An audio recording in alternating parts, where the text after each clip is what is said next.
Bonjour à tous, ici Amélie. Merci d'être sur ma chaîne dédiée à l'économie domestique et à la propreté.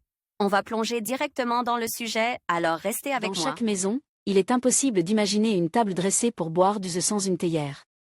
Elles sont toutes différentes, de la porcelaine au verre, de volume et d'aspect différents. Nous vous expliquons ci-dessous comment trouver la théière qui vous conviendra selon tous les critères. Type de théière: il existe à la fois des théières classiques, que beaucoup connaissent, et des presses françaises. Ces dernières permettent à ceux qui participent à la dégustation du thé de ne pas s'étouffer avec le thé, le piston de la presse française presse toute l'infusion au fond, l'empêchant ainsi de flotter.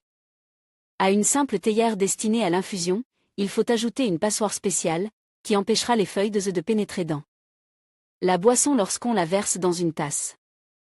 Le matériau de la théière: il s'agit de points importants tels que la capacité à conserver la chaleur de la boisson pendant longtemps, à ne pas en altérer la saveur et à ne pas nécessiter d'entretien particulier.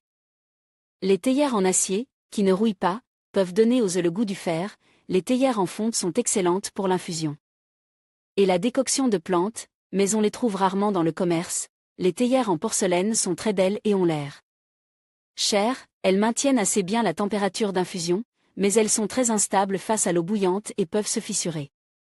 Lire aussi: la consommation de œufs, même la plus simple, peut devenir un rituel si l'on sait comment faire infuser le thé correctement. Des conseils simples vous aideront.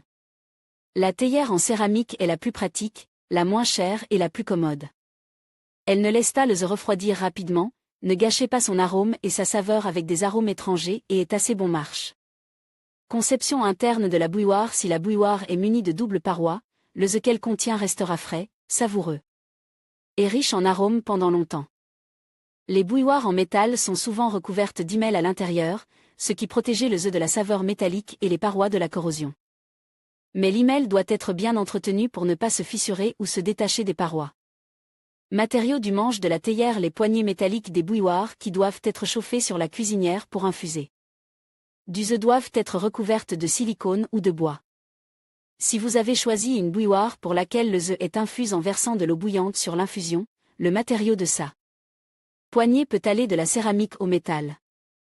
Absence de petits défauts sur la bouilloire que vous avez choisie: le couvercle ne doit pas être trop serré et doit comporter des trous spéciaux pour que l'infusion ne se guette pas et ne moisisse pas.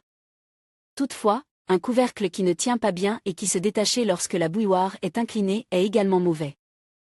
La bouilloire en céramique émaillée ne doit pas présenter d'éclats, de bulles ou de rayures. Elle ne doit pas non plus être trop lourde. Pour que la théière vous serve longtemps, à vous et à vos invités, n'utilisez pas de brosse dure ou de poudres abrasives pour la nettoyer.